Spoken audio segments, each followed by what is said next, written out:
கர்த்தருடைய பரிசுத்த நாமத்துக்கு ஸ்தோத்திரம். இந்த நாளிலும் தகுதி இல்லாத எனக்கு ஆண்டவர் தன்னுடைய வசனத்தை தன்னுடைய ஜனங்களுக்கு சபைக்கு பேசுவதற்கு என்னை பயன்படுத்த தந்த இந்த கிருபைக்காய் என் தேவனை ஸ்தோத்தரிக்கிறேன். மாத்திரமல்ல, இந்த சபை தலைமைத்துவம், நிர்வாகம், சக ஊழியர்கள் எல்லாருக்காகவும் நான் கர்த்தரை ஸ்தோத்தரிக்கிறேன்.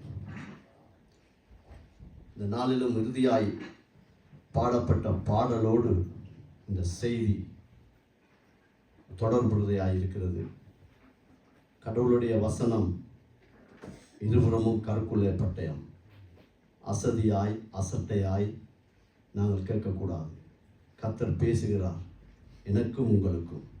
இந்த இணையதளத்தில் கேட்டுக்கொண்டிருக்கிற நீங்கள் யாராயிருந்தாலும் சரி, நீங்கள் என்ன சூழ்நிலையில் இருக்கிறீங்களோ எல்லாவற்றையும் ஒருபுறம் வைத்துவிட்டு கர்த்தருடைய வசனத்துக்கு நேராய் திரும்பும்படியாய் தாழ்மையோடு கேட்டுக்கொள்கிறேன். எடுத்து வாசிப்போம். லூக்கா எழுதின சுவிசேஷம் 4வது அதிகாரம் 4வது வசனம்.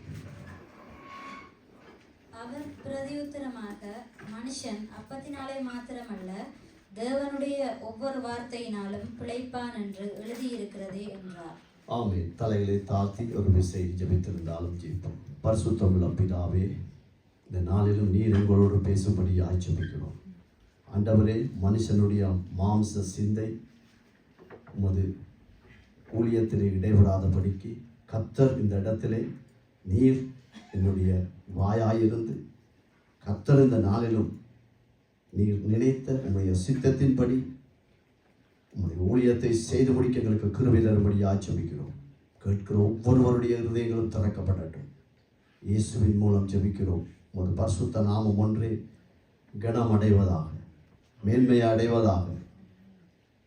இயேசுவின் மூலம் ஜெபிக்கிறோம் பிதாவே. ஆமென்.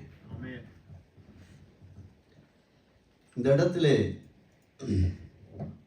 பிசாசை பார்த்து கடவுள் ஒரு பதிலை கொடுக்கிறார். பிசாசுக்கும் கடவுளுக்கும் நடக்கிற ஒரு சம்பாஷணை. மனுஷன் அப்பத்தினால் மாத்திரமல்ல, கடவுளுடைய திருவசனத்தினால் உயிர் பிழைப்பான். இன்னொரு வசனத்தை வாசிப்போம். அதே யோவான் எழுதின சுவிசேஷம் 4வது அதிகாரம் 34வது வசனம். இயேசு அவர்களை நோக்கி, நான் என்னை அனுப்பினவருடைய சித்தத்தின்படி செய்து அவருடைய கிரியை முடிப்பதே என்னுடைய போஜனமாயிருக்கிறது. இந்த 2 இடத்திலையும் 2 விதமான மக்களுக்கு அல்லது நபருக்கு ஆண்டவருடைய வாயினால் இந்த பதில் அருளப்படுகிறது. ஒன்று பிசாசுக்கு, கடவுளுடைய வார்த்தையினால் உயிர் பிழைப்பான். 2வது, இந்த அத்தியாயத்தை நீங்கள் வீடுகளில் இருந்து வாசித்தால் தெரியும். சீசர்களை நோக்கி, அவரை பின்பற்றுகிற ஜனங்களை நோக்கி ஆண்டவர் என்ன சொல்றார்? பிதாவின் சித்தத்தை செய்வதே என்னுடைய போஜனமாயிருக்கிறது. ஆகாரத்தை குறித்து பேசுகிறார். 2 விதமான ஜனங்களுக்கு, நபர்களுக்கு கர்த்தர் இந்த வார்த்தையை சொல்லியிருக்கிறார். பிசாசுக்கும் ஒரே வசனம்தான். விசுவாசிகளான எங்களுக்கும் கடவுளை நம்பி அவருடைய நன்மையை பெற்று அவரை நம்புகிற எங்களுக்கும் அதே வசனம்தான். ஒரு மாற்று கருத்தும் இல்லை. அவர் மாறாதவர், அவர் உண்மை உள்ளவர். அதனால் தான் கர்த்தர் போஜனம், தன்னுடைய போஜனம் பிதாவின் சித்தத்தை செய்வதே. இந்த உலக வழக்கத்தின்படி இந்த செய்திக்கு தலைப்பு ஒன்று வைக்கக்கூடுமானால், விடை தெரிந்த விசுவாசியா? ஒரு கேள்வியோ என்னை பார்த்து நான் கேட்கிறேன். விடை தெரிந்த விசுவாசியா நான்? அதே போல நீங்க ஒவ்வொருவரையும் இதை பார்த்து கேட்டுக்கொள்ளலாம். இந்த செய்தியினுடைய தலைப்பு தான். இந்த உலக வழக்கத்தின்படி ஒரு கூட்டம் இருக்கு, விடை தெரிந்த ஜனங்கள். உலக வழக்கத்தின்படி, சத்தியத்தின்படி அல்ல, உலக வழக்கத்தின்படி அந்த விடை தெரிந்தவனுடைய வாழ்க்கை சமாதானமாக இருக்கும் உலக வழக்கத்தின்படி. உதாரணத்துக்கு நோய் இருக்காது, சிகரெட் குடிக்க மாட்டாங்க. ஏண்டா இயேசுவை தெரியாதவங்க எத்தனையோ பேர் சிகரெட் குடிக்கிறது இல்லை, போதை வஸ்துகளுக்கு அடிமைப்பட மாட்டாங்க, ரூல்ஸ் அப்படியே ஃபாலோ பண்ணுவாங்க. இந்த ரோட்ல போக்குல சிக்னல் அந்த சிக்னலுக்கு ஏற்ற மாதிரியே அவங்க தங்களை அமைத்துக் கொள்வாங்க. இது உலக வழக்கத்தின்படி வாழுகிற ஒரு ஜனக்கூட்டம். திருமணத்துல கூட அம்மா அப்பாவோடே விட்டுருவாங்க. அம்மா அப்பா யாரை பார்க்குறாங்களோ யாரை செய்கிறாங்களோ அதன்படி எல்லாம் காத்திருந்து கண்ணியமாய் நடக்கிற ஜனங்கள் இருக்கிறாங்க. இது விடை தெரிந்த ஜனங்கள். இவருடைய வாழ்க்கை இவருடைய விடையின் படிதான் இவர்கள் கீழ்ப்படிவாங்க. இவர்களுக்கு என்ன தெரியுதோ அவங்களோட பாட்டன் முப்பாட்டன் தாத்தா அண்ணன் அம்மா அப்பா மாமன் அவங்க சொல்ற ஆலோசனைக்கு அந்த விடையை எடுத்து அவங்களை அப்படியே அவங்களுக்குள்ள உள்வாங்கி அதை அப்பியாசப்படுத்துவாங்க. இது ஒரு கூட்டம். இவர்கள் உலக வழக்கத்தின்படி சமாதானமாக இருப்பாங்க. இன்னொரு கூட்டம் இருக்கு, விடை தெரியாதவன், ஆனால் ஒரு விபத்து வரும்போது ஆபத்து வரும்போது அதை கற்றுக்கொள்ளுகிறான். எப்படி? விடை தெரியாது, சிகரெட் குடிப்பாங்க, போதை வசத்துக்கு அடிமையா இருப்பாங்க, பாவம் செய்வாங்க, கெட்ட வார்த்தை பேசுவாங்க, பாவத்தை விடுவோம் மன்னிக்கணும். இது உலக வழக்கத்தின்படி. சிக்னல் எல்லாம் கண்ட மாதிரி ஓடுவாங்க. இப்படி நடக்கும்போது அவங்களுக்கு ஏதாவது ஒரு எதிர்ப்பு வந்துடும், வியாதி வரும். இப்ப ரோட் சிக்னல்ல நிக்காம அவங்களோட இஷ்டப்படி ஓடினா என்ன நடக்கும்? விபத்து வரும். அதனால கஷ்டப்படுவாங்க. அதுல அவங்க திருந்தி கொள்றதுக்கு ஒரு வாய்ப்பு இருக்கு. திருந்துற ஜனங்களும் இருக்கிறாங்க. விடை தெரியாது, ஆனால் இதை செய்தனால இந்த ஒரு கஷ்டத்துக்குள்ள நான் போகிறேன், என் குடும்பம் போகுது. இப்போ ஒரு அப்பா குடிச்சு குடிச்சு குடிச்சு கொண்டிருக்கிறோம். ஒரு நாள் யோசிப்பேன், ஐயோ நான் குடிச்சு இவ்வளவு காசை நான் வீணாக்கிட்டனே. திருந்தும் போது அவனுடைய பின்னான வாழ்க்கை, அந்த குடும்பத்துக்காய் அந்த தாய் அந்த தகப்பன் யாரா இருந்தாலும் சரிதான், இது விடை தெரியாமல் அவர்கள் ஒரு சந்தர்ப்பத்திலே அவர்கள் திருப்பப்படுகிறார்கள் அல்லது திரும்ப விரும்புகிறார்கள். பாதிக்கப்பட்ட பின்பு சரியான விடையை தெரிந்து தன்னை கீழ்ப்படுத்துகிற ஒரு மனுஷன், ஒரு இனம், ஒரு ஜனம். உதாரணத்துக்கு பீகார் தேசத்திலே கிட்டத்தட்ட 15 வருஷ தலைமுறையாய் விபச்சாரம் தான் தொழில். அவர்களுக்கு வேற ஒன்றும் தெரியாது. பள்ளிக்கூடம் இல்லை, லைப்ரரி இல்லை, எங்கேயோ ஒரு மூலையில் ஒரு ஆஸ்பத்திரி இருக்கும். அவர்களுக்கு தெரிந்ததெல்லாம் விபச்சாரம். 15 தலைமுறைண்டா, ஒரு தலைமுறைக்கு உலக வழக்கத்தின்படி ஒரு 50 வருஷம் போடுறாங்க. 10 தலைமுறைக்கு 500 வருஷம், கிட்டத்தட்ட 750 வருஷம் அவங்களுக்கு தெரியாது. ஆனா ஒரு மனுஷனை கொண்டு ஆண்டவர் அந்த இடத்துல பேசி, இப்ப அந்த பிள்ளைகள், அந்த விபச்சாரத்திலே பிறந்த பிள்ளைகள் மிஷனரிகளாக, ஊழியர்களாக, இன்ஜினியராக, டாக்டர்களாக இன்றைக்கு உலகத்துல வாழ்றாங்க. அந்த கூட்டம் தான் இது. இது உலக வழக்கத்தின்படி. மூன்றாவது ஒரு கூட்டம் இருக்கு, விடை தெரியும், அதுல ஒரு டவுட்டும் இருக்காது, ஆனா அலட்சியமாகவே வாழ்வாங்க. வாழ்க்கையில இவங்க காண்ற அனைத்தும் ஏதோ ஒரு காரியத்தில் ஒரு சமாதானம் இல்லாமல் இருக்கும். ஆனா அவங்களுக்கு விட தெரியும், போதை வஸ்தை உட்கொள்ளக்கூடாது தெரியும்.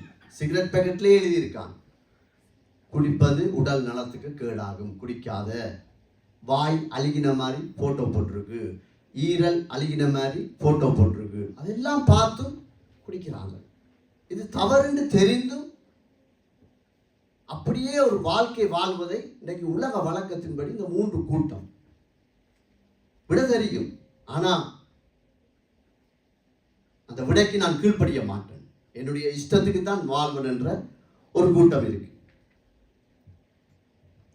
உதாரணமாக எங்களுடைய பாட்டன் முப்பாட்டன் அவங்கள உதாரணத்துக்கு எடுத்துக்கொண்டா அநேகர் சொல்லுவதை என் காதுகள் கேட்டிருக்குது. எங்களோட பாட்டா நல்ல சொத்து பத்தோடு இருந்தாரு, எங்களோட அப்பப்பா நல்ல சொத்து பத்தோடு இருந்தார், காணி பூமியோடு இருந்தாரு. ஆனா அவர் குடிச்சு குடிச்சு குடிச்சு குடிச்சு எல்லாத்தையும் வித்து தன்னை பேரப்பிள்ளைய தரித்திரராக இருக்கிற சூழ்நிலைகளை எத்தனையோ பேர் இருக்கிறாங்க. காரணம் என்னன்னா, இந்த குரு விட தெரியும் ஆனா கீழ்ப்படிய மாட்டேன்.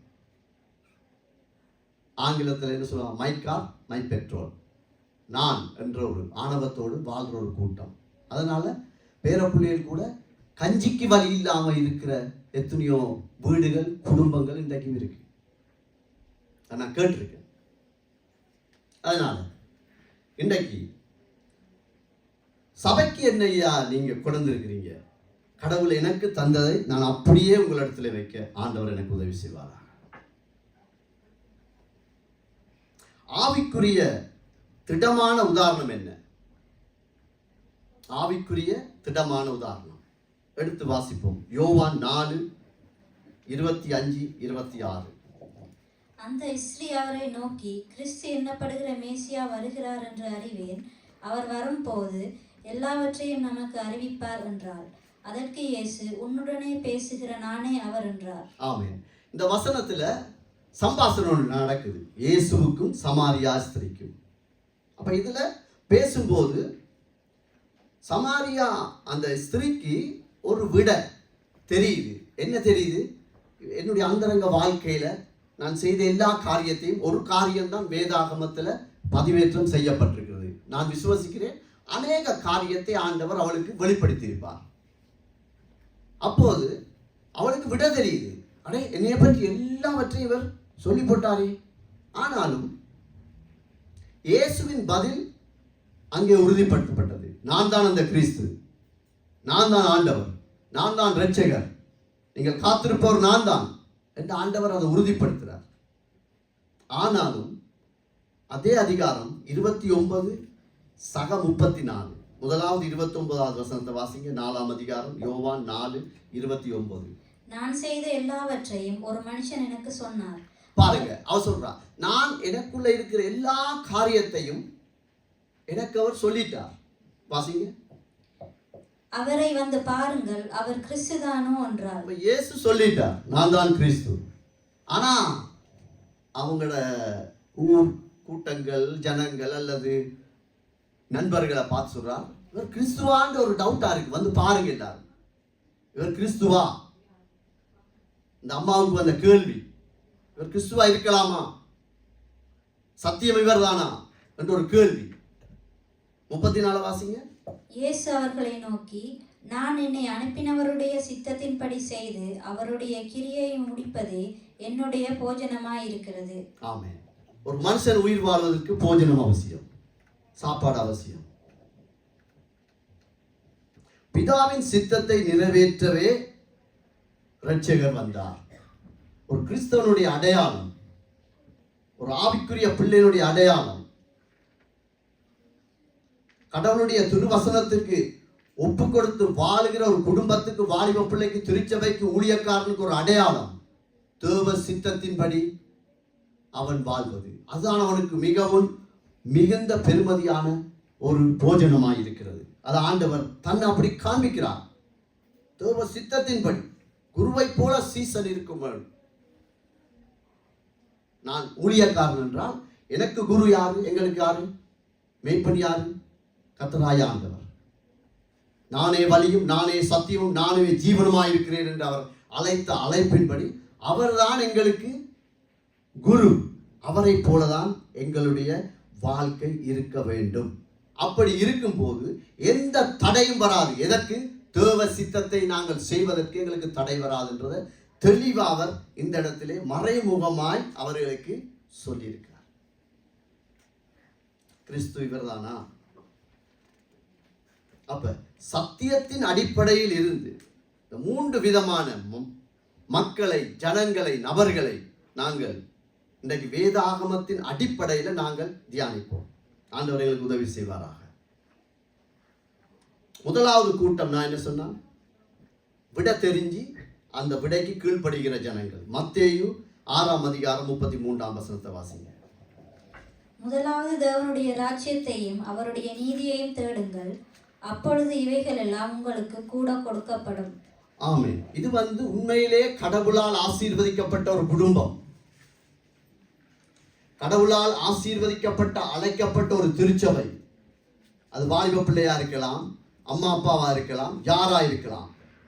இந்த வார்த்தையின்படி வாழுகிற மனுஷன் தேவ சித்தத்தின்படி அவருடைய பதிலை பெற்றுக்கொள்ள முடியும்.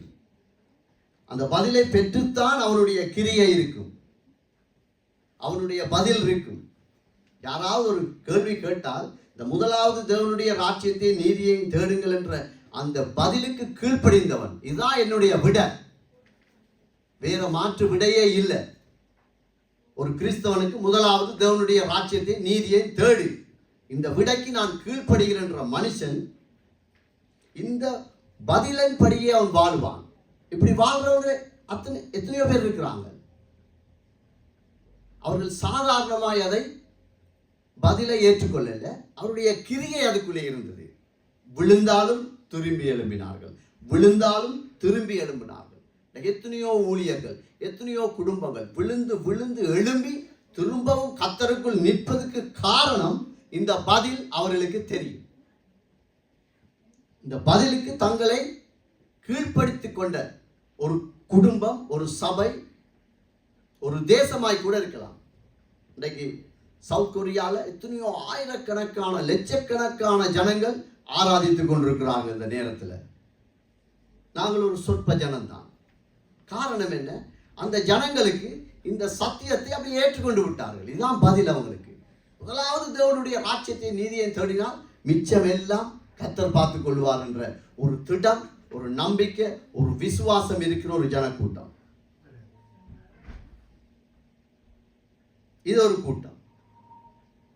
இந்த கூட்டம் என்ன செய்யும்டா, குடும்பத்தில், வேலையில, சபையில, இது எந்த இடத்திலும் வரக்கூடிய கேள்விகளுக்கு, மன அழுத்தங்களுக்கு, சோதனைகளுக்கு வேதத்திலிருந்து தான் பதிலை எடுப்பாங்க.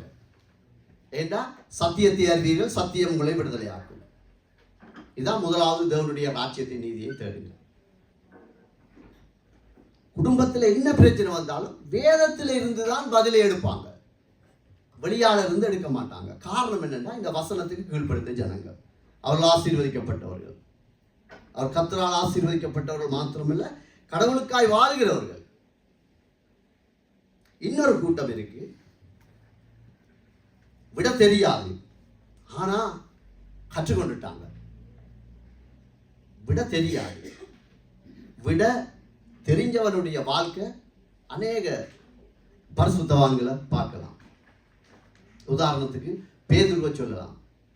மறுதலிச்சான், கடைசி வரைக்கும் தலைகீழாய் வேத வல்லுநர்கள் அறிக்கையின்படி தலைகீழாய் அடிக்கப்படும் வரைக்கும் அவன் முதலாவது தேவனுடைய ராஜ்யத்தை நீதியை தேடின மனுஷனாய் இருந்தபடியால் தான் அந்த இரத்த சாட்சியாய் மறிக்கக்கூடிய மாதிரி எத்தனையோ பரிசுத்தவான்கள் இன்றைக்கும் மறிச்சு கொண்டிருக்கிறாங்க. ரெண்டாவது கூட்டத்தை பார்க்க போறோம். விட தெரியாது, ஆனா கற்றுக்கொண்டுட்டாங்க. யாத்திரையாகவும் 20வது அதிகாரம் 2-5. உன்னை அடிமைத்தன வீடாகிய எகிப்து தேசத்திலிருந்து புறப்பட பண்ணின உன் தேவனாகிய கர்த்தர் நானே. என்னையன்றி உனக்கு வேறே தேவர்கள் உண்டாயிருக்க வேண்டாம். மேலே வானத்திலும் கீழே பூமியிலும் பூமியின் கீழ் தண்ணீரிலும் உண்டாயிருக்கிறவைகளுக்கு ஒப்பான ஒரு சொரூபத்தை ஆகிலும் யாதொரு விக்கிரகத்தை ஆகிலும் நீ உனக்கு உண்டாக்க வேண்டாம். ஆமென். இந்த வசனத்துல ஆண்டவர் சொல்றாங்க, நான் தான் உன்னை மீட்டு கொண்டு கூட்டி கொண்டு வந்தேன். உன்னுடைய அடிமைத்தனம், உன்னுடைய பாவம், உன்னுடைய கண்ணீர், உன்னுடைய தரித்திரம், நீ அனாதையாக்கப்பட்டாய். உனக்காக யாருமே குரல் கொடுக்க வர இல்லை. நான் தான் வந்து இறங்கி வந்து உன்னைய மீட்டு கொண்ட தெய்வம். நீ இப்படித்தான் வாழணும் என்று ஒரு கட்டளை கொடுத்திருக்கிறார். என்ன? மேலே வானத்திலும் கீழே பூமியிலும் இவனுக்கு உண்டான யாரையும் நீ கும்பிடாத, ஆராதிக்காத, என் வழியை மாத்திரம் நீ பின்பற்றி வா. இது அர்த்தம் என்ன? மாதிரியான கலப்படமான எந்த ஒரு விடையை நாங்கள் எடுத்துக்கொள்ளக்கூடாது. ஜனத்துக்கு ஆண்டவர் அப்படித்தான் எச்சரிக்கிறார். உபாகமம் 28 2வது வசனம் 15வது வசனம். முதலாவது 2ஆம் வசனத்தை வாசிப்போம். நீ உன் தேவனாகிய கர்த்தரின் சத்தத்துக்கு செவி கொடுக்கும் போது இப்பொழுது சொல்லப்படும் ஆசீர்வாதங்கள் எல்லாம் உன்மேல் வந்து உனக்கு பலிக்கும். ஆமென். இதே போலத்தான் 15வது வசனத்துல நீங்க வீடுகளில் போய் வாசிச்சால் சாபத்துக்கு ஏதுவான வார்த்தைகள் அந்த இடத்துல இருக்கு. நீ சபிக்கப்பட விரும்பினால் நீ கர்த்தரை விட்டு விலகு, நீ ஆசீர்வதிக்க விரும்பினால் நீ ஆண்டவரோடு இணைச்சுக்கொள் என்று அவர் எச்சரிக்கிறார். இந்த 2 வசனத்துக்கு இந்த 2 விடையில எதை அந்த ஜனங்கள் தெரிவு செய்தார்களோ அதனுடைய பலனை அவர்கள் கண்டார்கள், பெற்றுக்கொண்டார்கள். ஒரு மாற்று கருத்தும் இல்லை. ஆசீர்வதிக்கப்பட ஒரு வாசலை காண்பிக்கிறார், சபிக்கப்பட இன்னொரு வாசலை ஆண்டவர் காண்பிக்கிறார். இதுல 2ல எதை நாங்க தெரிவு செய்ய போகிறோமோ அதன்படிதான் எங்களுடைய முடிவு இருக்கும். எண்ணாகமம் 14:29-30. இந்த வனாந்திரத்தில் உங்கள் பிரேதங்கள் விழும். உங்களில் 20 வயது முதல் அதற்கு மேற்பட்டவர்களாக எண்ணப்பட்டு உங்கள் தொகைக்கு உட்பட்டவர்களும் எனக்கு விரோதமாய் முறுமுறுத்திருக்கிறவர்களும் ஆகிய அனைவரின் பிரேதங்களும் விழும். எப்புன்னேயின் குமாரன் காலேபும் நூனின் குமாரன் யோசுவாவும் தவிர மற்றவர்களாகிய நீங்கள் நான் உங்களை குடியேற்றுவேன் என்று ஆணையிட்டு கொடுத்த தேசத்திலே பிரவேசிப்பதில்லை. ஒரு கூட்ட ஜனம் சாகணும், 2 பேர் தான் ஆண்டவர் வச்சிருந்த கிருபையின் வாசல் வழியாய் பிரவேசிக்க தகுதி அடைந்தார்கள். காரணம், இவர்கள் கற்றுக்கொண்டார்கள். ஏதோ ஒரு விஷயத்துல ஆண்டவரை நம்பிட்டாங்க. அம்மா அப்பா பிள்ளையா போறாங்க, பாட்டன் தாத்தா பிள்ளையா போயிட்டாங்க, நாம் பிள்ளையா போகக்கூடாது. ஏதோ ஒரு காரியத்துல தங்களை ஒப்பு கொடுத்தபடியால் இவங்கள் அதுல இருந்து திருந்தி கொண்டாங்க, மேல வந்துட்டாங்க. விட தெரியாது. அம்மா அப்பா ஆராதிச்சு, அம்மா அப்பா காண்பித்த, பாட்டன் தாத்தா எதை சொன்னாங்களோ அதன் வழியாய்த்தான் போனாங்க. யோசுவாவோடு இவர்களோடு இருந்த அதே வயது ஜனங்கள் அந்த இடத்துல இருந்திருப்பாங்க. ஆனா அவர்களுக்கு இல்லாத அறிவு, அவர்களுக்கு இல்லாத கீழ்ப்படிவு, அவர்களுக்கு இல்லாத ஒரு தேடல் இவர்களுக்கு இருந்தது. ஆதலால் தான் அந்த கிருபையின் வாசல் நூடாய் நீ பிரவேசிப்பாய். இது வானத்தையும் பூமியும் உண்டாக்கின ஆண்டவர் சொல்லும் வசனம். நீ எதை தெரிவு செய்கிறாயோ அதன்படிதான் உன்னுடைய முடிவு இருக்கும்படி இந்த வேதத்திலே நாங்கள் பார்க்கிறோம். இப்போ 3வது கூட்டத்தை பார்ப்போம். விடை தெரிந்தும் அலட்சியம். அப்படியெல்லாம் வாழ முடியாது. மத்தேயு 18:7 வசனம். இடரல்களின் நிமித்தம் உலகத்துக்கு ஐயோ, இடரல்கள் வருவது அவசியம், ஆனாலும் எந்த மனுஷனால் இடரல் வருகிறதோ அவனுக்கு ஐயோ. தேவனுடைய மாதிரிக்கு அல்லது பதிலுக்கு எதிராக செயல்படும் மனிதன், சபை, ஜனத்தின் நிலை அது ஐயோவாக முடியும் என்பதை கர்த்தர் எச்சரிக்கிறார். வசனம் தெரியும். இன்னைக்கு உலகம் முழுவதிலும் சுவிசேஷம் முக்காவாசி அறிவிக்கப்படுகிற கிருபை நாட்கள். இந்த யூடியூப் ஒன்று வந்தது, எல்லாரும் ஏதோ ஒரு ஆண்டவருடைய வசனத்தை சொல்லிக்கொண்டே இருக்கிறாங்க. அது பிளஸ்ஸாகவும் இருக்குது, மைனஸாகவும் இருக்கும். ஆனால் இயேசு நல்லவர், இயேசு இதைத்தான் விரும்புகிறார், இதுக்காகத்தான் இயேசு வந்தார் என்று எல்லாம் வடிவா தெளிவா பேசிக்கொண்டே படுது. ஆனா ஒரு கூட்டம் இருக்கு, இடற பண்ணிக்கொண்டே இருப்போம், இடறிக்கொண்டே இருப்போம். அவனை பார்த்து சொல்றான், உங்களுக்கு ஐயோ. எரேமியா 17:5 வாசிங்க. மனுஷன் மேல் நம்பிக்கை வைத்து மாம்சமானதை தன் புயபலமாக்கி கொண்டு கர்த்தரை விட்டு விலகுகிற இருதயமுள்ள மனுஷன் சபிக்கப்பட்டவன் என்று கர்த்தர் சொல்லுகிறார். சபிக்கப்பட்டவன். ஏன்? மனுஷனுடைய மாம்ச அந்த சிந்தை, மனுஷர்கள் சொல்ற காரியத்தை அப்படியே நம்பி வாழுகிற மனுஷனுடைய நிலைமை அது என்ன? கர்த்தரை வெறுத்து மனுஷன் மேல் நம்பிக்கை வைத்து மாம்சமானதை தன் புய பலமாக்கி கொண்டு கர்த்தரை விட்டு விலகுகிற மனுஷன்.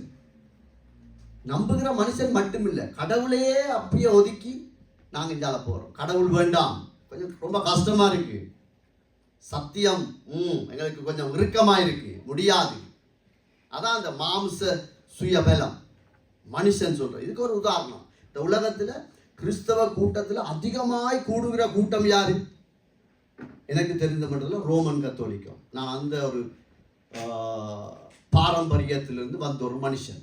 சின்ன வயசுலே ஆலயத்திலே ஃபாதர்மாரோடெல்லாம் இருந்திருக்கிறேன். பீடம் போட்டிருக்கிறேன், பூசைக்கு ஆயத்தப்படுத்தியிருக்கிறேன்.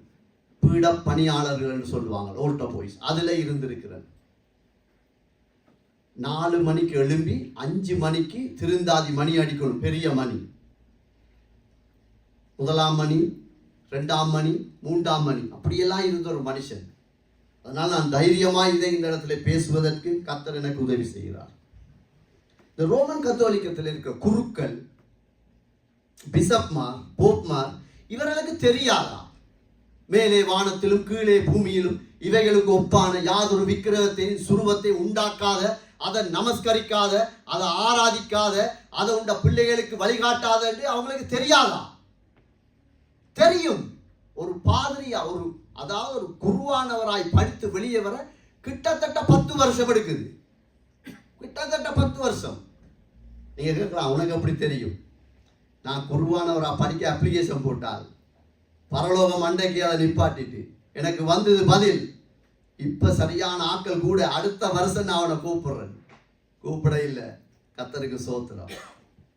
இன்றைக்கு தெரியாதா இந்த ஃபாதர்மா சிஸ்டர்மா ஏன் சிலைகள் வைத்து அது அந்த உணர்வே இல்லை? ஏன்?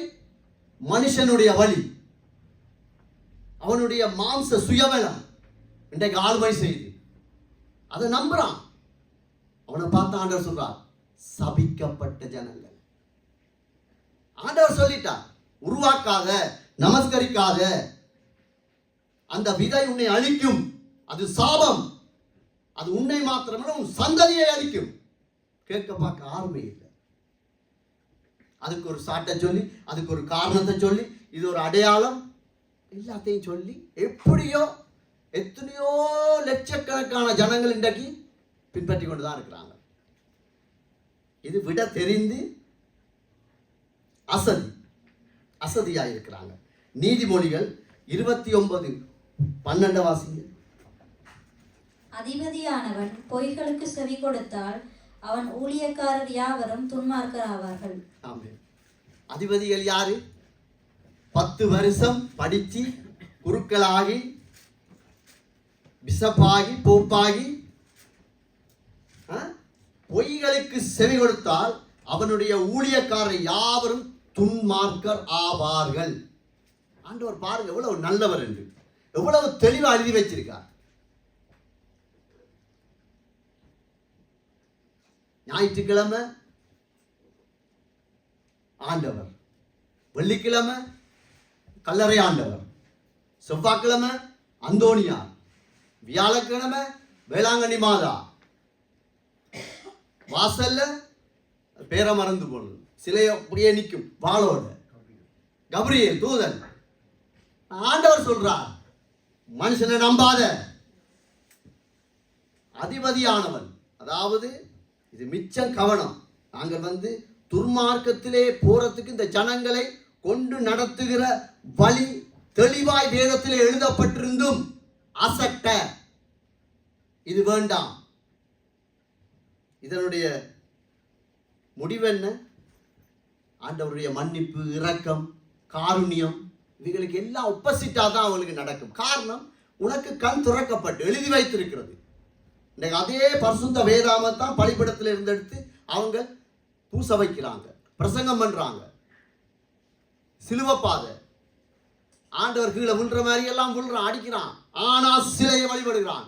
ஆண்டவர் சொல்றார், இது அவங்களுக்கு ஆண்டவருடைய அறிவை வெறுத்து, ஆண்டவருடைய சித்தத்தை வெறுத்து, அவருடைய கட்டளையை வெறுத்து தன்னுடைய இஷ்டத்துக்கு வாழ்ற ஒரு கூட்டம். இதை நான் எந்த இடத்திலும் பயமில்லாமல் சொல்வேன். காரணம், இதே பரிசுத்த வேதாகம் தான் அங்கே இருக்கிறது. எனக்கு சத்தியம் அறிவிக்கப்பட்ட போது நான் ஃபாதர்ஸ்மாரோடு இருந்தால், திருகோணமலை மறை மாவட்ட ஆயர் எல்லார் கிங்ஸ்லி சுவாம்பிள்ளை, அவர் இப்போ உயிரோடு இருக்கிறாலும் தெரியாது, தயவுசெய்து போனலாம் மூடு. கர்த்தருடைய வசனம் காதை செவிடாக்கிடுவார் ஆண்டவர். தெரியாம செஞ்சிருந்தா ஓகே, இனி அப்படி இருக்கக்கூடாது. அவருக்கு நான் பிளேண்டி போட்டு கொடுத்தால், யாருக்கு? மட்டக்களப்பு திருகோணமலை மறை மாவட்ட ஆயருக்கு நான் பிளேண்டி போட்டு கொடுத்தாலையா? நான் 10 வயசுல நான் சாதாரண ஆள் இல்லை, நான் தைரியமா பேசுவேன். நான் பாஸ்பார்ட் போய் கொண்டு என்ன மேலே வானத்தில் இப்படியெல்லாம் இருக்கே, இல்லை நீ அது சும்மா நாங்கள் ஒரு அடையாளம். அப்போ நாங்கள் அடையாளம்ட்டா ஏன் நீங்கள் சுருவத்தை தூக்கி ஆசீர்வதிக்கிறீங்க? இல்லை நாங்கள் அவங்கள தொட்டு கும்பிட சொல்லலையே. அப்போ நான் சொன்னேன், நீங்கள் தூபம் காட்டுறீங்க. எனக்குள்ள அந்த ஆண்டவர் அந்த என்னைய விடவே இல்லை. ஆண்டவருக்கு சோத்திரம். எனக்காக மன்றாடி அழுது புலம்பி என் ரட்சிப்பின் வாசலை திறந்த ஒரு இந்து மத சகோதரி, ஒரு இந்து மத ஒரு சகோதரன், அவர்களோடாய்த்தான் ஆண்டவரின் கண்களை திறந்தார். நான் கேட்டேன் போய் ஃபாதர்ஸ் மார், கடைசியாக அவன் சொன்ன பதில், நீ தெரிவு செய்தது சரி.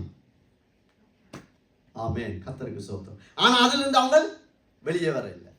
ஒரு சிலர் வராங்க, ஆண்டவருக்கு சோத்திரம். இது அவங்களோட நிலை. இப்ப வாசிப்போம். கொலோசையர் 20, மன்னிக்கணும், கொலோசையர் 2ஆம் அதிகாரம் 20வது வசனம் 21வது வசனம். நீங்கள் கிறிஸ்துவுடனே கூட உலகத்தின் வழிபாடுகளுக்கு மரித்ததுண்டானால், இன்னும் உலக வழக்கத்தின்படி பிழைக்கிறவர்கள் போல மனுஷருடைய கற்பனைகளின்படியும் போதனைகளின்படியும் நடந்து, தொடாதே, ருசி பாராதே, தீண்டாதே என்கிற கட்டளைகளுக்கு உட்படுகிறது என்ன? ஆமென். 20வது வசனத்தை போடுங்கம்மா. இது யாரை பார்த்து ஆண்டவர் சொல்றார்? பவுல் யாரை பத்தி சொல்றார்? ஊழியக்காரன் யாரை பார்த்து? கிறிஸ்துவுடனே சிலுவை, நீங்கள் கிறிஸ்துவுடனே கூட உலகத்தின் வழிபாடுகளுக்கு மரித்தது உண்டானால், நீ ஞானஸ்தானம் எடுத்திருக்கிறியா? பிதா குமாரன் பரிசுத்த ஆவியின் பேரால் நீ உன்னுடைய பழைய சரீரத்தை, பழைய ஆராதனை வழிமுறைகளை, பழைய வாழ்க்கையை புதைத்தாயா? அவங்களுக்கு தான் இது எழுதப்படுது, உலகத்துக்கு இல்லை. இப்ப நான் அப்படியே சபைக்குள்ள வாரோம், எங்களுக்குள்ள வருவோம். நானும் நீங்களும் ஒரு குடும்பம் கிறிஸ்துவுக்குள். அவங்கள பார்த்தா என்ன? 21வது வருஷம், மனுஷனுடைய கட்டளைப்படியும் போதனைப்படியும் நடந்து, தொடாதே, ருசி பாராதே, தீண்டாதே என்கிற கட்டளை உட்படுகிறது என்ன? உன்னால எப்படி இப்படி வாழ முடியுது? இப்ப நாங்க சொல்லலாம், என்ன சொல்லலாம்? நாங்க சிலையை கும்பிடல பிரதர், ஓகே. ஆனால் அநேக விக்கிரகங்கள் எங்களுக்குள்ளே இருக்குது. விக்கிரகங்கள், அந்நிய நுகம், மாறுபாடு, ஆராதனை, கலாச்சாரம், திருமணம், இவைகளுக்கு நீ உட்படக்கூடாது. ஏன் உட்படக்கூடாது? இவைகளுக்கு நீ உட்படுகிறது என்ன? ஏன் உட்படக்கூடாது? கலாத்தியர் 6, 7, 8. மோசம் போகாதிருங்கள், தேவன் தம்மை பரியாசம் பண்ண ஒட்டார். மனுஷன் எதை விதைக்கிறானோ அதே அறுப்பான். ஆமென். நான் கூடுதலாக வசனங்களை வைத்து நான் பேசும்போது அது உங்களுக்கு உறுதிப்படுத்தப்படும். அதுக்காகத்தான் ஒவ்வொரு வசனத்தையும் நான் இந்த இடத்துல சொல்லி இந்த வார்த்தையை நான் உங்களோடு சேர்ந்து தியானிக்கிறேன். சரிதானே? அப்ப மனுஷன் தேவனை பரியாசம் பண்ண முடியாது, அவர் விட மாட்டார். எப்படி நாங்க ஆண்டவரை, நாங்க நல்லா தானே இருக்கோம் பிரதர்.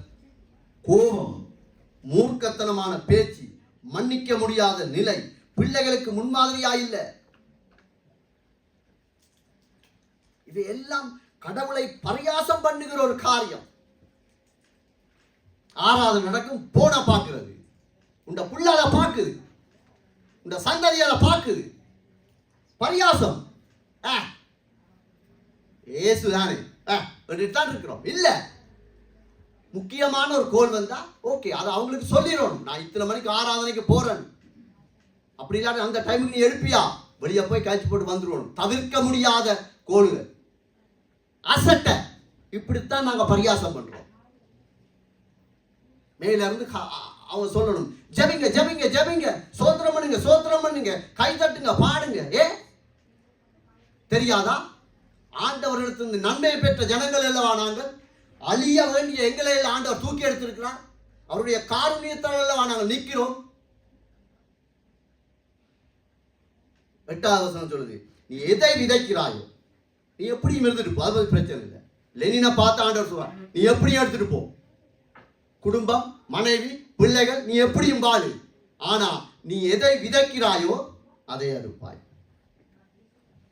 முடிவு அப்படித்தான் இருக்கும். கவனம். கவனம். இதன் முடிவு நமக்கானது மட்டுமல்லையா, இது என்னோடு முடியல, என் சந்ததி, என் பேர குழந்தைகள். ஆண்டவரால எவ்வளவு ஒரு கேடுள்ள ஒரு வாழ்க்கைக்குள்ள நாங்க வாழணுமா? தேவையில்லை தானே. சின்ன ஒரு கோபப்பட்டாலும் பரிகாசம். ஆண்டவர் சொல்றார், சத்துருவை சிநேகி. பக்கத்தில் இருக்கிறவனை மன்னிக்க முடியல, நேசிக்க முடியல. காரணம் என்ன? நாங்க விபச்சாரம் செய்யல, கொலை செய்யல. எங்களை விட நல்லவன் வெளியால இருக்கிறான். விபச்சாரம் செய்ய மாட்டான், கொலை செய்ய மாட்டான். ஆனா நாங்க சத்தியம் தெரிஞ்ச நாங்க சின்ன ஒரு பாவம் கூட எதை விதைக்கிறோமோ அதன் அறுவடையை நாங்க அறுத்தே தீர்வோம். இந்த நிலையில எங்க ஆரம்பிச்சது? இந்த நிலை எப்படி ஆரம்பிச்சது என்று நான் ஆண்டவர்கிட்ட கேட்டேன். ஆண்டவரே, ஆண்டவர் டக்குன்னு எனக்கு ஒரு வசனம் தந்தார். ஓசியா 4:6 எடுத்து வாசிங்க. என் ஜனங்கள் அறிவில்லாமையினால் சங்காரமாகிறார்கள். நீ அறிவை வெறுத்தாய், ஆகையால் நீ என் ஆசாரியனாயிராதபடிக்கு நானும் உன்னை வெறுத்து விடுவேன். நீ உன் தேவனுடைய வேதத்தை மறந்தாய், ஆகையால் நானும் உன் பிள்ளைகளை மறந்து விடுவேன். ஆமென். இதுதான் இங்கதான் ஆரம்பிச்சது. என்னது? ஆண்டவருடைய வசனத்தை நீ மறந்துட்டா. எங்கடா அப்பப்பா, அவர் அப்பப்பா உங்களுக்கு தெரியாது. மறந்தபடியாத்தான் உன் பிள்ளைகள் மறக்கப்பட்டது. இன்றைக்கு ஆண்டவர் எச்சரிக்கிறார். இந்த விடையின் மேல் நமக்கு இருக்கும் அலட்சியம்தான் நம்மை கடவுளோடு சேர விடாமல் நாங்கள் அழிவது மாத்திரமல்ல, எங்களுடைய சந்ததி அழிய போவதையா.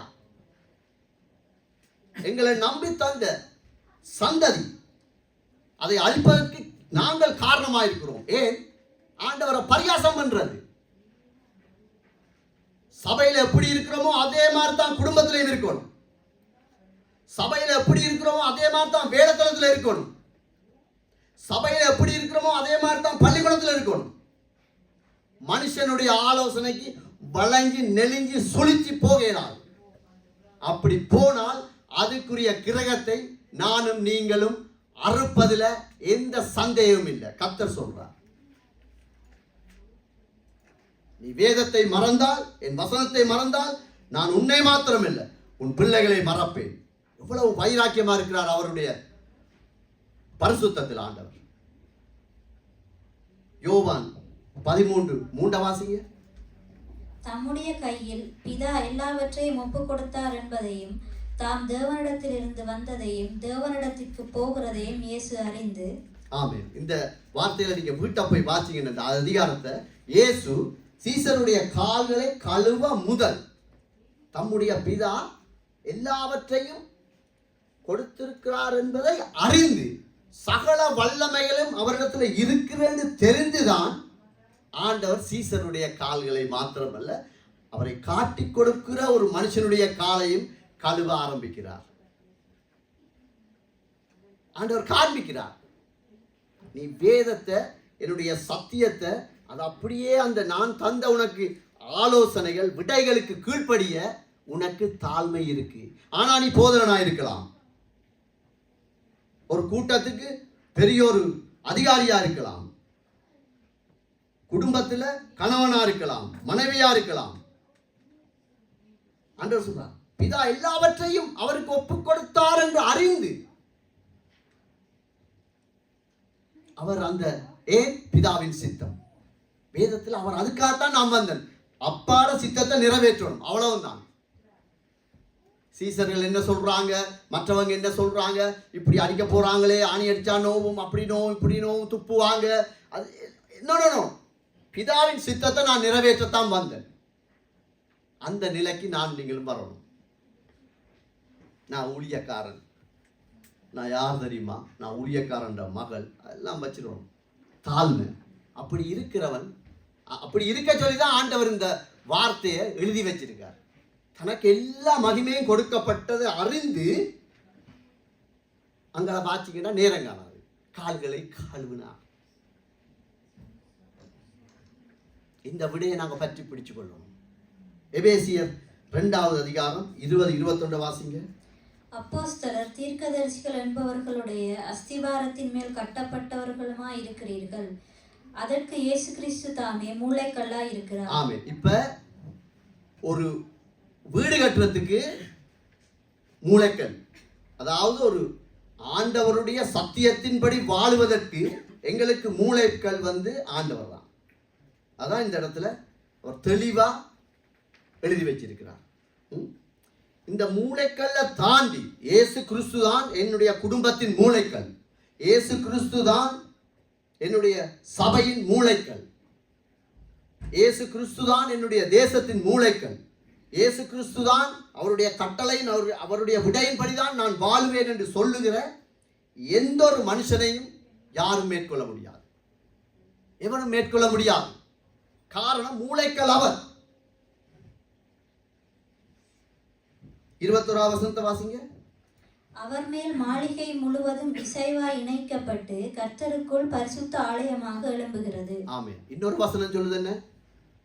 என் ஆலயத்தை கெடுக்கிறவனை நான் கெடுப்பேன். கர்த்தர் சொல்றார். நாங்கள் ஆலயம், நாங்க சாதாரணமா நினைக்க கூடாது. எங்களுடைய குடும்பத்துக்கு நாங்க முன்மாதிரியா இருக்கணும். கணவன் மனைவிக்கு முன்மாதிரியா இருக்கணும். நான் பார்த்து சொல்லணும், என்னுடைய மனைவி, எனக்கு தந்த மனைவி, அவள் கர்த்தருடைய ஆலயம். மனைவி பார்த்து சொல்லணும், இவர் கர்த்தருடைய ஆலயம், இவருக்கு விரோதமாய் நான் கிரியை செய்தால் ஆண்டவர் அழிப்பார். அவர் கிருபையாயிருக்கிறார், சத்தங்கள் அனுப்பி கொண்டே இருக்கிறார். பேர பிள்ளைகளை நம்பி தந்திருக்காரு.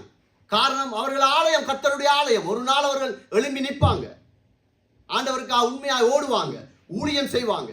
நாங்கள் பரியாசம் பண்ணி ஆண்டவரை அப்படியே நாங்கள் வெட்கப்படுத்துவோமானால் நாங்கள் அந்த ஆலயத்தை கெடுக்கிறோம். வாலிப பிள்ளைகளுக்கு முன்னால் நான் எப்படி பேசுகிறேன், என்னுடைய அந்தரங்க வாழ்க்கை எப்படி இருக்கிறது, அப்பாவுக்கும் அம்மாவுக்கும் எப்படி பேச்சுவார்த்தை நடக்குது, குடும்பத்தில் நாங்கள் எப்படி இருக்கிறோம், கர்த்தர் பார்க்கிறார், அந்த பிள்ளை பார்க்குது. அந்த பிள்ளை வழிவிலகி போவானால் அந்த ஆலயத்தை கெடுக்கிற நானும் நீங்களும் கர்த்தரின் நிமித்தம் அடிக்கப்படுவோம். என் ஆலயத்தை கெடுக்கிறவனை நான் கெடுப்பேன் ஆண்டவர் சொல்லியிருக்கார். அது நாங்கள் அலட்சியமாய் இருக்க முடியாது. சபை கூடுதலை விட்டு விடாதிருங்கள். அலட்சியம், யாரையும் குற்றப்படுத்தல. கர்த்தர் என்னோடு இடைப்பட்டதை நான் அப்படியே வைக்கிறேன், அவ்வளவுதான். உலகளாவிய எல்லாரும் நிவியர் அன்றைக்கு ஜனவரி 31 முடிஞ்சு எத்தனையோ பலவீனத்தோட எல்லாம் ஆக்கள் ஊழியக்காரன்லாம் அதை இதை போட்டுக்கிட்டு எல்லாம் மைக்கை செட் பண்ணி ஆராதிக்கிறாங்க. நாங்கள் வெடிவாக்க போவோம், ஞானஸ்தானம் எடுத்திருக்கோம். அசட்ட நீ ஆலயத்தை கெடுக்கிறா, நீ யாரா இருந்தாலும் சரி, ஒன்லைன்ல கேட்டுக்கொண்டிருக்கிற அம்மா அப்பா தம்பி தங்கச்சி யாரா இருந்தாங்க, உன்னை நம்பி பேர பிள்ளைய என்னத்துக்கு தந்தவர் ஆண்டவர்? அதை ஆலயமாக்கி தன்னுடைய பலிபடத்தில் வைக்க பரியாசம். ஆண்டவர் அப்படியே பரியாசம் பண்றது. பரியாசம் பண்ணக்கூடாது. அதுக்காக என்னுடைய அழைப்பு இல்லை. பிள்ளைகளை குறித்து, மனைவியை குறித்து, கணவனை குறித்து நாங்கள் மிச்சம் கவனமா இருக்கணும். ஒரு தலைவனாக, தகப்பனாக, தாயாக, கணவனாக, மனைவியாக, மூத்த பிள்ளைகளா மிச்சம் கவனம். மூத்த பிள்ளைகள் மிச்சம் கவனம். நீங்க ஆண்டவரை அப்படியே பரியாசம் பண்ணி வாழும்போது உங்களோட தம்பி தங்கச்சி அவருடைய ஆலயம் கெடுக்கப்படுகிறது. உங்களால தான் அது கெடுக்கப்படுகிறது. நீங்க முன்மாதிரியா இருக்கணும். அவன் கேட்கிறானோ கேட்கலையோ, நீங்க சத்தியத்தை சத்தியமா பேசணும், சத்தியத்தை சத்தியமா வாழணும். அதுதான் கர்த்தர் எதிர்பார்க்கிறார். சாட்டு போக்கு சொல்லலாது. அவன் முந்தி மாதிரி இல்லை பிரதர், இவட வாய் சரியில்லை பிரதர், இதுக்கெல்லாம் இங்க சான்ஸ் இல்லை, சான்ஸ் இல்லை. கடவுள் இனத்தை மனுஷன் பிரிக்க கூடாதா? பிரிக்க கூடாதுதான். நீ என்னவன் சொல்லிக்கோ, பிரிக்கலாது. எனக்கும் ஒரு உண்மையாய் நடந்த ஐரோப்பா தேசத்தில் இருக்கிற ஒரு குடும்பத்தினுடைய சாட்சி. அந்த மனுஷனுடைய கண்களை நான் பார்த்தவன். ஐரோப்பா தேசத்தில் கிட்டத்தட்ட 27 நாடு இருக்கு. எந்த நாடு, அவரோட பேர் என்ன கேட்க வராங்க, சொல்ல போறதும் இல்லை, சரிதானே? அவங்களோட குடும்பத்தில் ஒரு பிரச்சனை வந்துட்டு, பிரச்சனை வந்தோடனே மனைவி என்ன செஞ்சிட்டான்டா, இங்கே தானே மன அழுத்தம்ண்டா ஆஃபீஸுக்கு போ, மன அழுத்தம்ண்டா ஃபோன் பண்ணு, குடும்பத்துக்குள்ள பிரச்சனை. அவள் போய் சொல்லிட்டா, எந்த குடும்பத்தில் பிரச்சனை, எனக்கு வாழை இல்லாது அப்படி. ஓகேண்டு அவருக்கு அங்கே இருந்து வந்து மெசேஜ், இத்தனை மணிக்கு இந்த ஆஃபீஸுக்கு வா. ஓகே, அந்த அவர் அங்கே போயிட்டார், அவரும் போயிட்டார். இங்கே லோக்கல் கோர்ட்ஸ் ஒன்று இருக்கு, அதை மீறித்தான் ஹைகோர்ட்டுக்கு போகும். அவர் பார்த்ததை, அவர் அனுபவித்ததை நான் உங்களுக்கு சொல்கிறேன். அப்போ 2 அதிகாரிகள், மனைவி, மொழிபெயர்ப்பாளர். அப்போ கேட்டிருக்காங்க, இப்படி உங்களோட மனைவி உங்களோட வாழ முடியாது, பிரச்சனை அப்படி இருக்கு, என்ன செய்யறது? அந்த சகோதரனுடைய முதல் வார்த்தை என்ன தெரியுமா? அவங்க கேட்டாங்களா, இதை குறித்து நீங்கள் என்ன நினைக்கிறீங்க, என்ன நினைக்கிறீங்க? அந்த மனுஷன் சொன்னானா, நான் இந்த இடத்த நிற்கிறே குறித்து நான் வெட்கப்படுறேன். ஜட்ஜ்மார்களெல்லாம் மூமெல்லாம் மாறி தெரியும் தானே இவங்களுக்கு, சிவந்தம் அப்படியே சிவந்து. ஏன் நீங்கள் இப்படி சொல்றீங்க? நான் ஒரு கிறிஸ்தவன், என் குடும்பம் ஒரு இயேசுவை ஏற்றுக்கொண்ட நாங்கள் குடும்பம், நாங்கள் ஞாயிறு ஆராதனைக்கு போற குடும்பம், இயேசுவின் ரத்தத்தினால் நாங்கள் மன்னிக்கப்பட்டு விடுதலையாக்கப்பட்ட குடும்பம். நாங்கள் எங்களோட குடும்பத்தில் பிரச்சனைனா இங்கே வரக்கூடாது, தேவ சமூகத்தில் நின்று இருக்கணும், நான் வெட்கப்படுறேன் என்று அந்த சகோதரன் சொன்னானா. அவன் ஒத்துக்கொள்ளே இல்லை. அவன் சொன்னானா, உங்களுக்கு தேவையான டிவோர்ஸ் கொடுத்துக்கோ, நான் சைன் பண்ண மாட்டேன், நான் அந்த பாவத்துக்குள்ள நான் உடந்தையாக மாட்டேன். கர்த்தரால் வாழ வைக்க முடியும், என் தேவனால் எல்லாம் கூடும், மாம்சமான யாவருக்கும் நான் தான் தேவன், என்னால் முடியாத காரியம் ஒன்று உண்டோண்டு பதில எங்களை எழுத சொல்லியிருக்கார் ஆண்டவர். முடியுமெண்டா முடியும், முடியாதுண்டா முடியாது, அவ்வளவுதான். அவங்களும் கேஸை போட்டு பிணைஞ்சு பார்த்தாங்க. இந்த மனுஷன் ஒரே முடிவு தான், நான் ஆண்டவர் பிள்ளை, ஆண்டவருக்கு விரோதமா நான் கிரியை செய்ய மாட்டேன், அவ்வளவுதான். பிளஸ் மைனஸ் 2 பேர்த்தையும் இருக்கு, ஒருவர் குறைஞ்சவங்களும் இல்லை. அவர் சொல்றார், நான் ஒத்துக்கொள்றேன், ஆனா டிவோர்ஸ் தரையில. கடவுளுக்கு ஏண்டா அந்த மனுஷன் சொன்னது, நான் என் மனைவிக்கும் எனக்கும் பிரச்சனை டிவோர்ஸை கொடுத்தா, நாளைக்கு எந்த வாலிப பிள்ளைகளுக்கு வாழ்க்கையில் ஒரு பிரச்சனை வந்தா அதுகளுக்கு என்ன ஞாபகம் வரும்? அடே, அப்பா இதைத்தானே செய்தவர், அம்மா இதைத்தானே செய்தவர். கர்த்தரை பரிகாசம் பண்றது, அருவருப்பு. இன்றைக்கு அந்த குடும்பம் வாழுது ஐயா, அந்த குடும்பம் இன்றைக்கு சந்தோஷமா வாழுது, ஆண்டவருக்கு சோத்திரம். காரணம், அந்த மனுஷன் கர்த்தரை பரிகாசம் பண்ண பரிசுத்த ஆவியானவர் அவனுக்கு இடம் கொடுக்க இல்லை. அந்த பலத்தை ஆண்டவர் கொடுத்தார். நான் உன்னோட நிற்கிறேன், நீ நில் எனக்காக. ஆண்டவருக்காக நின்று பார்த்தா அதை அனுபவிக்கலாம். நாங்கள் குறைகள் இருக்கலாம், ஆனா இன்றைக்கு நாங்கள் சரி செய்யணும். யோவான் 6ஆம் அதிகாரம் 37வது வசனத்தை நீங்க அடிக்கடி வாசிங்க. வாலிப பிள்ளைகளா அடிக்கடி வாசிங்க. அம்மா அப்பா நாங்க அடிக்கடி வாசிக்கணும், ஊழியர்கள் நாங்க அடிக்கடி வாசிக்கணும். அது நாங்க சாதாரணமா வாசிட்டு போறோம். ஆனா இந்த வார்த்தையில எப்படிப்பட்ட ஒரு வாழ்க்கை, நாங்க எப்படி அலட்சியமா இருந்தாலும், எப்படி ஆண்டவரை நாங்க பரியாசம் பண்ணினாலும், எப்படி ஆண்டவரை நாங்க சாட்சியாக வாழாவிட்டாலும், இந்த வசனம் எங்களை ஆறுதல் படுத்து, எங்களை கூப்பிடுது. பிதாவானவர் எனக்கு கொடுத்திருக்கிற யாவும் என்னிடத்தில் வரும், என்னிடத்தில் வருகிறவரை நான் புறம்பே தள்ளுவதில்லை. ஆமென். கர்த்தர் புறம்பே தள்ள மாட்டார். கணவன் ஒருவேளை புறம்பே தள்ளலாம், மனைவி புறம்பே தள்ளலாம், பிள்ளைகள் புறம்பே தள்ளலாம், சபை புறம்பே தள்ளும். உன்னுடைய ஸ்கூல்ல நீ ஆண்டவரோட வாழ்ற ஒரு பிள்ளை என்றோட உன்னை அப்படியே ஒதுக்கி வைப்பாங்க, புறம்பே தள்ளும். ஆனால் கர்த்தர் புறம்பே தள்ளாத தெய்வம் என்று தான் எவ்வளவு தெளிவா எங்களை குறித்து அவர் பேசிக் கொண்டிருக்கிறார். ஆமென். கர்த்தர் புறம்பே தள்ள மாட்டார். என் குடும்பத்தை கர்த்தர் புறம்பே தள்ள மாட்டார். நான் ஆண்டவருக்காக நிற்கும் போது, ஆண்டவரை நான் பரியாசம் பண்ணாமல் வாழும் போது, எப்படி ஆண்டவர் என்னை புறம்பே தள்ள முடியும்? முடியாது. இன்றைக்கு நாங்கள் ஆண்டவரை பரியாசம் பண்ணபடியாதான் சபைகளில் உடைவு, குடும்பங்களில் உடைவு, அம்மா அப்பாவோட ஒரு முருகல், கணவன் மனைவி. ஏன் ஆண்டவரை நாங்கள் பரியாசம் பண்றோம்? இன்றைக்கு நாங்கள் இதை ஒப்பு கொடுப்போம். உங்களுடைய வாழ்க்கையில மனுஷன் அப்பத்தினால் மாத்திரமல்ல, கடவுளுடைய வார்த்தை ஒரு மனுஷனை உயிர்ப்பிக்கும். கடவுளுடைய வார்த்தை ஒருவனை உருவாக்கும், உருக்குலைந்த ஒரு வாழ்க்கையை உருவாக்கும். என்னுடைய வாழ்க்கையில நான் அடிக்கடி ஆண்டவரே இதை நான் மறக்கக்கூடாது. இந்த வாழ்க்கையில என்னது 90ஆம் ஆண்டு மரணத்தின் தொண்டை அடியில என்னுடைய ஆவி ஆத்மா சரீரம் இருந்தது. மரணம் என்னை விழுங்குவதற்கு ஒரு சில நொடிகள் தான் இருந்தது. அந்த வாயை திறந்து கர்த்தர் தன்னுடைய ஆணிகள் பாய்ந்த கரத்தை இழுத்தெடுத்து என்னை இன்றைக்கு ஜீவனோட வச்சிருக்கார். ஐயா, நான் எப்படி ஆண்டவரை பரியாசம் பண்றது? அப்படிதான் உங்க ஒவ்வொருவருக்கும் ஆண்டவர் ஏதோ ஒரு காரியத்தில் உங்களுக்கு விடுதலை தந்திருக்கார். குறைவுகள் இருக்கலாம், ஆண்டவர் சொல்றார் உன் ஆண்டவர் புறம்பே தள்ள மாட்டார். வியாதியோடு இருக்கலாம், பலவீனத்தோடு இருக்கலாம், மாம்சம் மண்ணுக்குத்தானே போகட்டும். ஆத்துமா தான் விலையேற பெற்றது. மாம்சத்தை வச்சு நாங்கள் என்ன செய்ய போறோம்? எவ்வளவுதான் பெரிய ஜிம்முக்கு போய் பொடி எடுத்து அழகாயிருந்து எத்தனையோ காரியங்களை செய்தாலும் மண்புழுதான் சாப்பிட போகுது. அது போகட்டும். பலவீனம் இருக்கலாம்,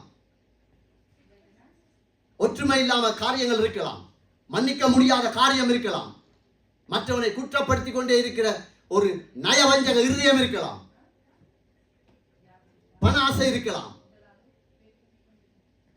இவங்கள சத்தத்துக்கெல்லாம் நான் கீழ்ப்படியணும் அந்த முரட்டாட்டமான இருதயம் இருக்கலாம்.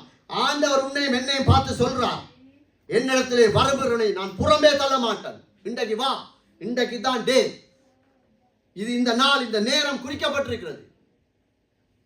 நாங்க பலவீனத்தோடு இருக்கலாம், வியாதியோடு இருக்கலாம், துக்கமா இருக்கலாம், மன அழுத்தத்தில் இருக்கலாம்.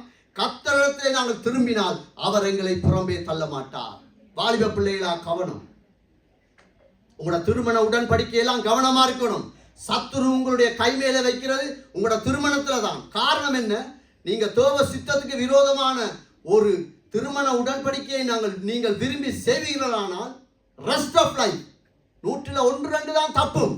அவர் ரட்சிக்கப்பட நான் வைப்பன், அவருக்கு நான் ஆண்டவரை பத்தி சொல்லுவேன், எல்லாம் சொல்லிக்கொள்ளலாம். உங்களோட சந்ததி, உங்களோட ஆலயம், உங்களை நம்பி தரப்போற வாழ்க்கை நீங்க கெடுத்துக்கொண்டீங்கன்னா ஆண்டவர் அந்த ஆலயத்தை கெடுப்பார். மிச்சம் கவனம். நீங்க அப்படித்தான் ஜெபம் பண்ணணும். ஸ்கூல்ல ஒரு நேரம் அவங்களோட சேர்ந்து ஒரு சில காரியங்கள்ல நீங்க ஈடுபடாட்டி அவங்க உங்களை ஒதுக்கி வைக்கலாம். அது உங்களுக்கு ஒரு மனத்தாழ்மையா இருக்கும். இவங்க சேர்றாங்கல்ல, பரவாயில்ல. ஆண்டவர் சொல்றா, இந்த வசனத்தை ஒவ்வொரு நாளும் படி. வானத்தை பூமியை உண்டாக்கின சர்வ வல்லமையுள்ள தெய்வம் என்னை புறம்பே தள்ள மாட்டார். இந்த தாய் உன்னை மறந்தாலும் நான் மறவேன். ஆண்டவர் எத்தனை வார்த்தையை சொல்லியிருக்கார். கர்த்தருடைய வசனத்தை பேச பேச பேசிக்கொண்டே போகலாம். இன்றைக்கு நாங்கள் எங்களை ஒப்பு கொடுப்போமா? சபையில நாங்க யாருக்கு விரோதமா இருக்கிறோம்? எங்கட கண்ணால பாவம் செய்திருக்கலாம், பாடி லாங்குவேஜால ஒரு பாவத்தை செய்திருக்கலாம், மன்னிக்க முடியாம. இன்றைக்கு நாள் இந்தியாவில் நடந்த ஒரு உண்மையான ஒரு சம்பவத்தை சொல்லி முடிக்கிறேன். நல்லா ஊழியம் செய்து கொண்டிருந்த ஒரு வாலிப பிள்ளை, நல்ல ஊழியம் செய்து கொண்ட, இயேசுவை அறியாத ரட்சிக்கப்படாத ஒரு வாலிபனை திருமணம் செய்துட்டான். அவன் சொன்னது என்ன? நான் அவர் எப்படியாவது ஆண்டவர்களை கொண்டருவன். கல்யாணம் கட்டி ஒரு மாசமா சர்ச்சுக்கு வரல. அந்த பாஸ்டர் ஐயா வீட்டா போய், அம்மா நீ ஊழியம் செய்த பிள்ளை, ஏனம்மா நீ வரல சர்ச்சுக்கு? அந்த பிள்ளை சொல்லிச்சான், உங்களுக்கு வேதம் தெரியாதா? என்ன பிள்ளை சொல்றா? இல்ல பழைய ஏற்பாடு காலத்துல சொல்லி இருக்குதானே, கல்யாணம் கட்டினா யுத்தத்துக்கு போகக்கூடாது. அப்ப நாங்க கல்யாணம் கட்டி இப்பதானே புதுசு, நாங்க கொஞ்சம் ஹனிமூன் எல்லாம் போயிட்டு வாரோம். அந்த மனுஷன் அழுது சொல்லிச்சான், நாளைக்கு ஒரு விசேஷித்த ஒரு கூட்டம், ஜெப ஆராதனை இருக்கு, நீயும் உங்க கணவனும் வா, அதுக்கு பிறகு நீ போ. இல்ல நாங்க எல்லாம் ஆயத்தப்படுத்திட்டோம், ஹோட்டல் எல்லாம் புக் பண்ணிட்டோம், நாங்க போப்போம். அடுத்த நாள் 2 பேரும் மோட்டர் சைக்கிள போகும்போது ரோட்ல ஒரு ஸ்பீட் பிரேக் இருந்திருக்கு. இந்த புள்ள ஏதோ பின்னுக்கு இருந்து சிரிச்சு கதைச்சி ஏதோ சொல்ல, இவர் திரும்பி பார்த்தவர் அந்த ஸ்பீட் பிரேக்கை பார்க்க இல்லை, கவனிக்கல. அதுல அடிபட்டு கண்ட்ரோல் இல்லாம எதிராக வந்த ஒரு லொரி அடிச்சு அவர் அப்படியே மறித்தார். அந்த பாஸ்டர் அழுது சொன்னானாம், அன்றைக்கு சொன்னாராம், இது ஒருவேளை கடவுள் எச்சரிக்கிற ஒரு கடைசி வசனமாயிருக்கலாம், எப்படியாவது வந்துரு, அவர் புறம்பே தள்ள மாட்டார், நீ என்ன நிலையில இருந்தாலும் பரவாயில்லை, இன்றைக்கு வா. ஆண்டவர் பேசுறார், தயவு செய்து நாங்க போவோம் ஆண்டவர்கிட்ட. அழைத்தவர் உண்மை உள்ளவர், அழைத்த தெய்வம் அவர் எங்களை பரியாசம் பண்ண விட மாட்டார், மனுஷனுக்கு முன்னால பரியாசம் பண்ண விட மாட்டார். எங்களுக்கு அப்படி தோணும். இன்னைக்கு எத்தனையோ வாலிப பிள்ளைகள், ஊழியம் செய்த பிள்ளைகள், சரியான திருமண உடன்படிக்கை இல்லாமல் அவங்களோட அம்மா அப்பாட ஊழியம் அப்படியே முடங்கி போயிருக்குது. ஊழியத்தில் இருந்த ஜெபம் முதுகலும் இன்றைக்கு அப்படியே குறைந்து போயிருக்குது. காரணம் என்ன? அந்நிய நுகத்தோட பிணைக்கப்படாதா? பிணைக்கப்படாது. ஸ்கூல்ல உனக்கு ஃப்ரெண்ட்ஸ் இருந்தா அளவோட வச்சிரு, ஐக்கியப்படாது. அவ்வளவுதான். ஏண்டா கர்த்தர் சொல்றார், நம்புகிறவனை வருகிறவனை நான் புறம்பே தள்ளாத தெய்வம். ஒப்பு கொடுப்போமா? ஜெயிப்போமா? ஸ்தோத்திரம் ஆண்டவரே, பரிசுத்தமுள்ள தகப்பனே, இந்த நாளுக்காய் நன்றி செலுத்துகிறோம் ஆண்டவரே. ஒரு வார்த்தையின்படி நாங்கள் கீழ்ப்படி எங்களுக்கு அனுக்கிரகம் தாங்க, எங்களுக்கு உதவி செய்யுங்க. நாங்கள் எந்த பகுதிகளிலே நாங்கள் உங்களை பரியாசம் பண்ணுகிறோமோ அது எங்களுக்கு தெரியும், ஆனால் தெரியாதவர்களை போல் இருக்கிறோம் ஐயா. ஆண்டவரே எங்களுக்கு உதவி செய்யுங்க. உமது சித்தத்தின்படி வாழணும், உமது ஆலயமாய் மாறணும். எங்களுக்கு நம்பித்தந்த பிள்ளைகள், நம்பித்தந்த கணவன் மனைவி, ஊழியம் நம்பித்தந்த உறவுகள், நண்பர்கள், நம்பித்தந்த மருமக்கள், நம்பித்தந்த பேர குழந்தைகள், நம்பி தரப்போறவர்கள் எல்லாரையும் நாங்கள் ஆலயமாய் கட்டி எழுப்ப எங்களுக்கு உதவி செய்யுங்க. எங்களுக்கு அந்த கிருபை தாங்க. இயேசுவின் மூலம் ஜெபிக்கிறோம் பிதாவே, ஆமென்.